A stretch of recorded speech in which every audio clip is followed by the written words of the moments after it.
তুমি যদি সত্যি তোমার জীবনকে বদলাতে চাও তাহলে নিজেকে সারাক্ষণ ব্যস্ত রাখো, জীবনের প্রতিটি মুহূর্ত কাজে লাগাও। তুমি যে শিডিউল করেছো সেই শিডিউল অনুযায়ী কাজ করো, শিডিউলকে পূর্ণ করো, তাহলে দেখবে সাফল্য ধীরে ধীরে তোমার দিকে এগিয়ে যাচ্ছে। সত্যিকারের যারা বিজয়ী তারা সময়কে কখনো অপচয় করে না, তারা এমন কিছুতে সময় নষ্ট করে না যা তাদের লক্ষ্যে পৌঁছাতে সহায়তা করে না। তাই নিজেকে প্রতিদিন জিজ্ঞেস করো, আমি কি এগুচ্ছি নাকি পিছাচ্ছি।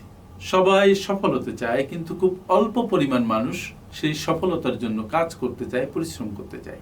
বেশিরভাগ মানুষ জয়ের স্বপ্ন দেখে কিন্তু স্বপ্ন পূরণের জন্য কাজ করে না। কিন্তু জানো কি, সাফল্যের আসল চাবিকাঠি হলো একটা প্রসেসকে ভালোবাসতে শেখা। শুধু ইচ্ছা করলে চলবে না, কাজ করতে হবে, লড়াই করতে হবে।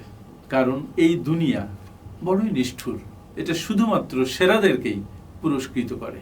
তুমি যদি সফল হতে চাও, একটি জিনিসে মনোযোগ দাও, সেটাতে তোমার সর্বস্ব ঢেলে দাও, সমস্ত মনোযোগ, সমস্ত শক্তি, সমস্ত এনার্জি।